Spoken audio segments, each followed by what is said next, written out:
많은 사람들은 냉전으로 시작된 두 체제의 갈등 구도가 사실 인류를 상대로 진행된 거대한 실험이었다는 점을 인식하지 못한다.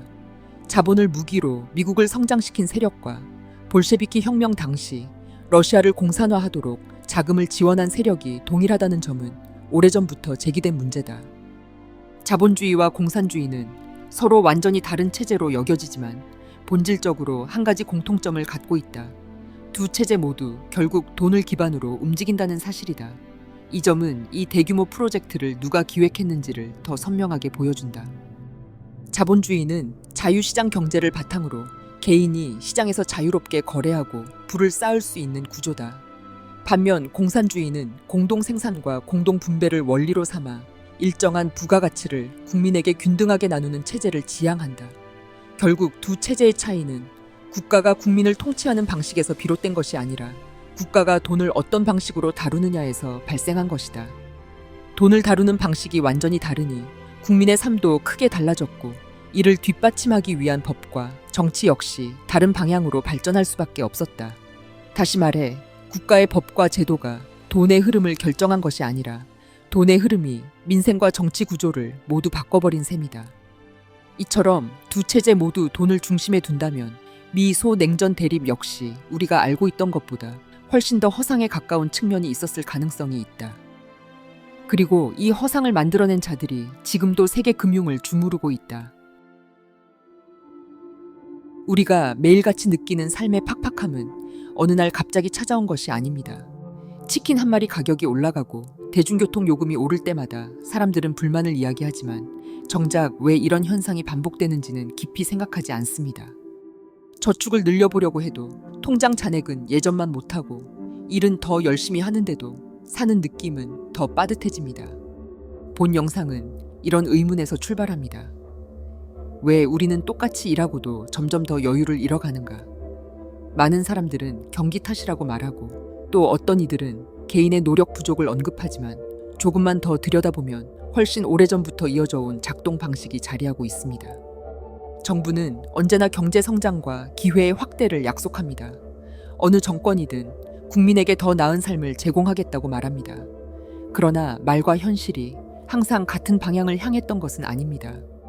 특히 정부가 재정 부담을 감당하기 어려울 때 선택하는 방식은 생각보다 일관되어 있습니다. 세금을 직접 올리기는 정치적으로 부담스럽기 때문에 화폐의 가치를 서서히 낮추는 선택을 택합니다. 이 때문에 인플레이션은 늘 국민의 호주머니를 먼저 겨냥합니다. 수치상의 임금이 오르더라도 물가가 더 빨리 오르면 실질 임금은 줄어드는 것이고 사람들은 자신도 모르게 더 많은 비용을 지불하게 됩니다. 정부는 국가 사업과 복지 확대라는 설명을 내세운 채 적자를 감수하며 지출을 늘립니다. 사람들은 그럴듯한 설명을 듣고 안도하지만 시간이 지나면 국내외 투자자에게 발행한 채권을 갚아야 할 시점이 찾아옵니다. 결국 선택지는 몇 가지뿐입니다. 화폐 가치 하락을 용인하거나 공공 서비스의 축소를 통해 부담을 국민에게 다시 나누는 일입니다. 경제 위기 때마다 정치권은 대규모 경기 부양책을 발표하지만 그 효과는 먼저 자산을 가진 이들에게 돌아가고 대다수의 사람들은 상승한 물가와 불안정한 생활비를 감당해야 합니다. 정부는 경기 활성화와 일자리 확충이라는 목적을 내세우며 대규모 재정 투입을 진행합니다. 겉보기에는 모두를 위한 투자처럼 보이지만 실제로는 금융시장 안정과 기업 지원이 먼저 이루어지기 마련입니다. 2008년 금융위기 당시 수많은 나라가 거액의 자금을 쏟아붓자 주식과 부동산은 빠르게 상승했습니다. 코로나 사태에서도 비슷한 일이 나타났습니다. 그러나 이 상승의 혜택은 이미 자산을 보유한 집단에 집중되었고 나머지 다수는 오히려 올라간 물가와 생활비를 감당해야 했습니다. 국민 전체를 위한 정책이라고 설명되었지만 시간이 흐른 뒤 돌아온 청구서는 일반 시민에게 먼저 도달했습니다. 이와 맞물려 있는 것이 연금제도의 현실입니다. 사람들은 매달 일정 금액을 납부하며 그것이 미래의 안전망이 되리라 믿습니다. 하지만 실제 운영 방식을 보면 납부된 금액이 쌓여 자라나는 것이 아니라 곧바로 지출됩니다. 즉, 현재 일하는 세대의 부담으로 현재 노년층에게 지급하는 방식입니다. 인구가 젊고 일하는 인구가 충분할 때는 별 문제가 없어 보였지만 출산율 감소와 고령화가 심해지면서 균열이 드러나기 시작했습니다. 결국 미래 세대가 더 적은 수로 더 많은 노년층을 떠받쳐야 하는 상황이 되었습니다. 이러한 압박이 커지면 정부가 선택하는 해법은 크게 다르지 않습니다. 연금 수급 개시 연령을 높이고 혜택 규모를 줄이며 화폐 가치의 약화를 통해 지급액의 실제 가치를 낮추는 방식입니다. 국민이 평생을 믿고 맡긴 제도가 시간이 지나면서 점점 신뢰를 잃어가는 이유가 여기에 있습니다. 문제는 이러한 과정에서 손해를 보는 쪽과 이익을 얻는 쪽이 명확히 나뉜다는 점입니다. 자산을 많이 가진 사람들은 인플레이션 상황에서도 다양한 방법으로 대응할 수 있습니다.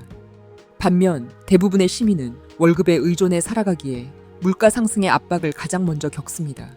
임금이 오르더라도 가격 상승 속도를 따라잡지 못하면 체감소득은 줄어듭니다.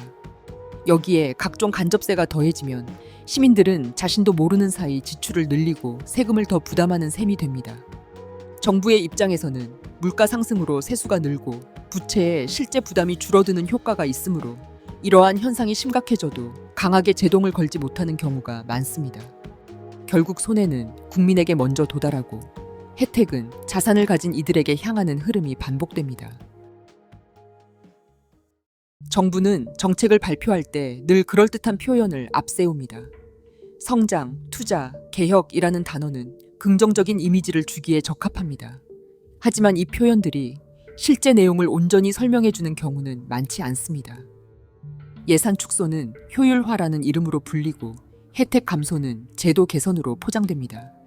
말은 부드러워졌지만 현실에서 시민이 마주하는 문제는 조금도 부드럽지 않습니다. 언어가 가진 힘은 생각보다 큽니다. 익숙한 표현은 사람들의 판단을 흐리게 만들고 정책이 누구를 위한 것인지 묻는 과정을 생략하게 만듭니다. 정치권이 이러한 표현을 반복해 사용하는 이유는 분명합니다. 사람들이 실제 변화를 정확히 느끼지 못하게 하는 것이 더 편리하기 때문입니다. 이 때문에 개인은 스스로 판단할 능력을 갖춰야 합니다. 정부가 경기 부양책을 발표할 때 그 혜택이 누구에게 먼저 도달하는지 살펴볼 필요가 있습니다. 대규모 예산 투입이라는 설명이 붙을 때마다 실제로 이익을 얻는 이들은 단기간에 드러납니다. 새로운 규제가 생길 때는 그 규제를 통해 어떤 집단이 편익을 얻는지 파악해야 합니다. 겉으로는 공익을 위한 조치라고 설명되더라도 내용을 천천히 들여다보면 특정 기업이나 이해관계자가 유리해지는 경우가 많습니다. 개인의 자산 관리 역시 한 방향으로만 기울어져 있어서는 안 됩니다. 경제 환경은 언제든 흔들릴 수 있고 어느 하나에만 의존하는 방식은 불안정합니다. 부동산, 금, 디지털 자산 등 의견이 갈리는 분야라 하더라도 나름의 역할이 있으며 리스크를 나누어 두는 일은 필수라 할 수 있습니다. 결국 이 모든 내용을 관통하는 핵심은 시민 스스로가 자신을 지켜야 한다는 사실입니다. 세상은 늘 변화하며 그 변화가 누구에게 이익이 되고 누구에게 부담이 되는지는 명확하게 나뉩니다. 누군가는 정보의 흐름을 빠르게 읽고 대응하며 또 누군가는 뒤늦게 상황을 알아차린 뒤 이미 높아진 비용을 감당합니다. 두 사람의 차이는 노력의 양이 아니라 관점의 차이에서 비롯됩니다. 앞으로의 삶을 결정하는 것은 오늘 무엇을 기준으로 판단하느냐에 달려 있습니다. 정부의 표현을 그대로 받아들이는 사람은 늘 뒤에서 상황을 맞이하게 되고 내용을 직접 이해하고 해석할 수 있는 사람은 위험을 피하고 더 나은 선택을 할 수 있습니다. 우리의 삶을 지키는 힘은 멀리 있지 않습니다. 그것은 바로 세상을 바라보는 눈을 스스로 키우려는 태도입니다. 시청해 주셔서 감사합니다.